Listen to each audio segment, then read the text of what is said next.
Assalamualaikum warahmatullahi wabarakatuh. Salam belajar merdeka. Berjumpa lagi dengan saya, Sukirno, guru SMA Negeri 2 Unggulan Tanah Grogot, calon guru penggerak angkatan keempat dari Kabupaten Pasir, Kalimantan Timur. Pada kesempatan kali ini, saya akan menyampaikan koneksi antar materi pengambilan keputusan sebagai pemimpin pembelajaran, di mana ini adalah materi yang ada pada modul 3.1 dari program pendidikan guru penggerak. Bagaimana pandangan Ki Hajar Dewantara dengan filosofi Pratap Triloka memiliki pengaruh terhadap bagaimana sebuah pengambilan keputusan sebagai seorang pemimpin pembelajaran diambil.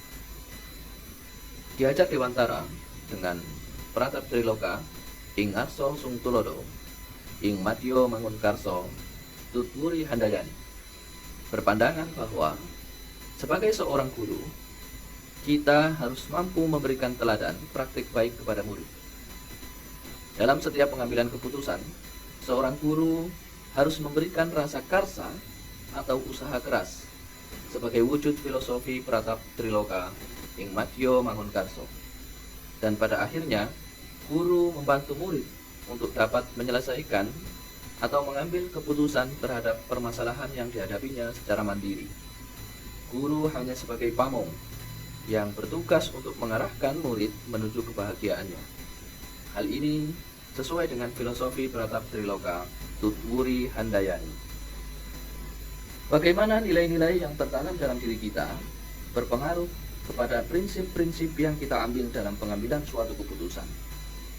Nilai-nilai yang tertanam dalam diri seorang pemimpin sangat mempengaruhi di dalam menentukan prinsip-prinsip pengambilan keputusan. Karena nilai-nilai tersebut sebagian besar berada di bawah alam sadar dan mempengaruhi secara langsung di dalam proses mempertimbangkan keputusan-keputusan yang akan diambil. Sehingga di sini sangat penting sekali untuk kita terus memupuk dan melatih nilai positif dalam diri bagi seorang pemimpin pembelajaran.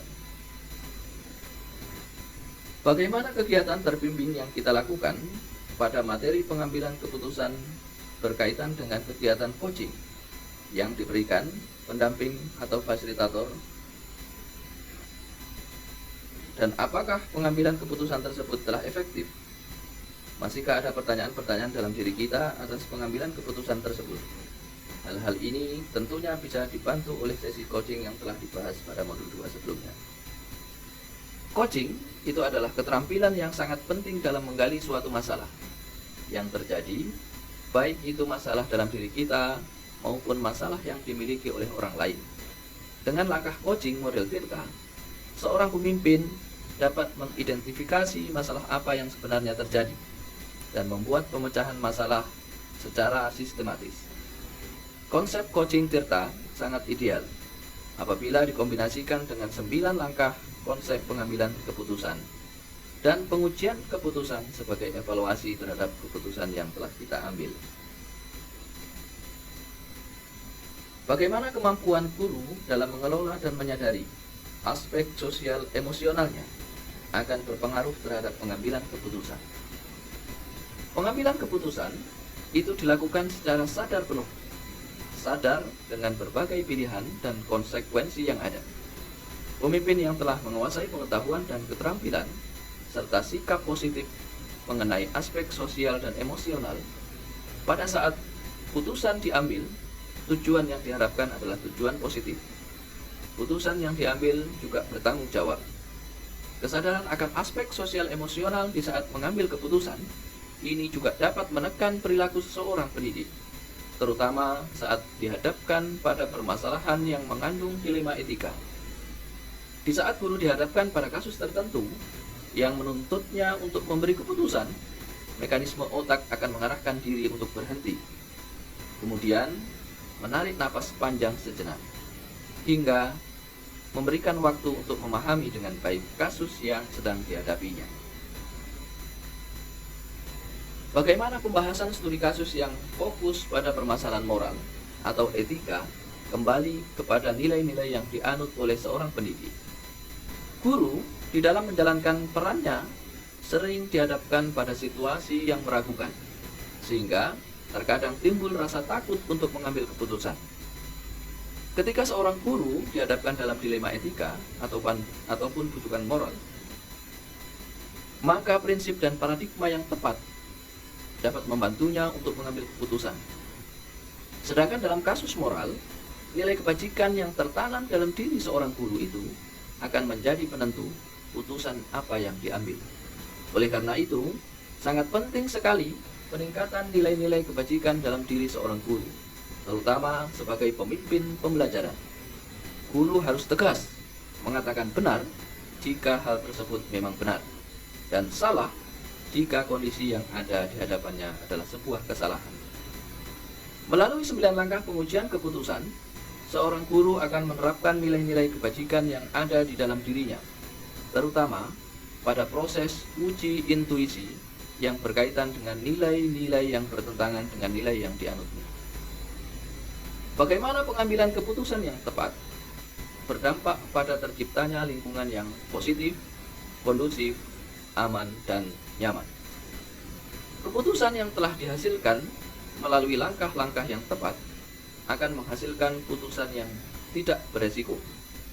Kalaupun beresiko, itu adalah resiko yang paling kecil.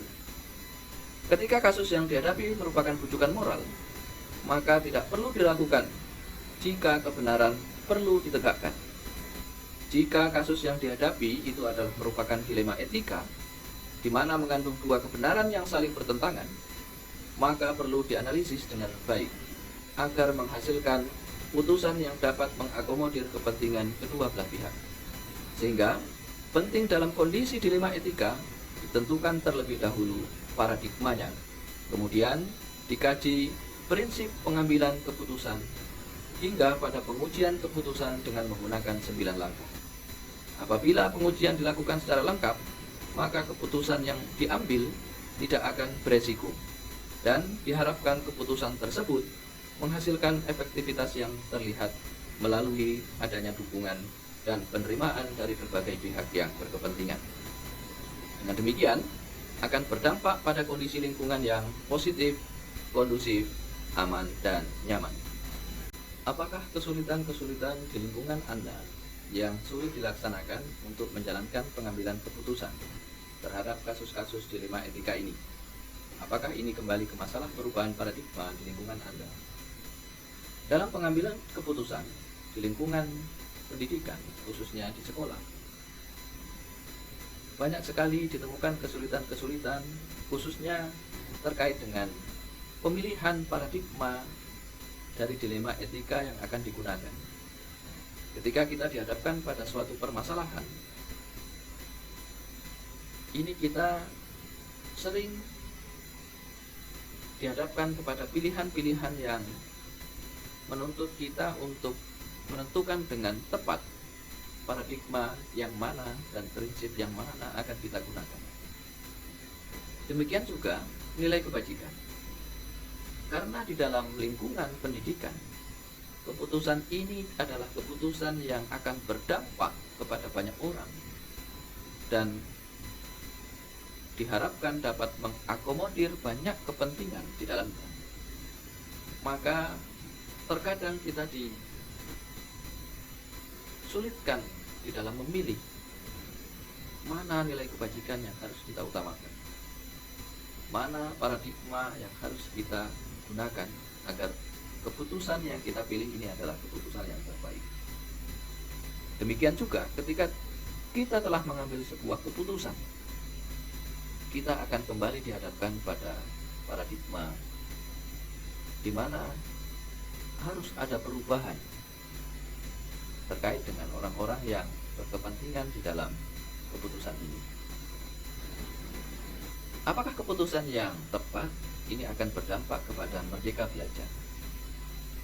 Keputusan dari seorang pemimpin pembelajaran yang tepat, di mana keputusan ini telah menggunakan paradigma dan prinsip pengambilan keputusan yang sesuai, serta menerapkan langkah langkah pengambilan keputusan yang benar, maka keputusan yang didapatkan itu diharapkan mampu berdampak kepada murid.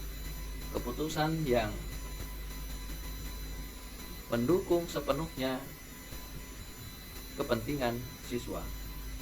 Keputusan yang mendukung dan berbasis kepada kepentingan murid itu sendiri. Sehingga diharapkan ini akan berdampak kepada merdeka belajar. Dan pada akhirnya ini akan mewujudkan profil belajar Pancasila. Bagaimana seorang pemimpin pembelajaran di dalam mengambil keputusan dapat mempengaruhi kehidupan atau masa depan murid-muridnya? Seorang pemimpin pembelajaran ketika ingin memutuskan suatu permasalahan yang ini berkaitan dengan masa depan murid atau anak, ini diharapkan terlebih dahulu mempertimbangkan keputusan ini akan berdampak apa untuk anak di masa depannya. Baik ini keputusan pertimbangan untuk jangka panjangnya maupun untuk jangka pendeknya. Kenapa? Karena keputusan yang salah ini akan berdampak kepada perkembangan anak yang tidak baik atau tidak maksimal. Sebaliknya, ketika kita mengambil keputusan yang tepat, maka ini akan membawa kepada perubahan atau dampak perkembangan anak yang luar biasa. Kesimpulan dari rangkaian pembelajaran modul 3.1 ini, pengambilan keputusan yang dipelajari ini perlu dilakukan dengan teliti serta dalam kondisi dengan kesadaran penuh. Kemampuan mengelola emosi dan sosial sangat berpengaruh terhadap keputusan yang diambil. Dalam menjalankan proses pengujian keputusan yang diambil, ini hendaklah didukung melalui kegiatan coaching, di mana dengan kegiatan coaching, potensi atau informasi yang digali bisa dapat dengan maksimal. Melalui kegiatan coaching,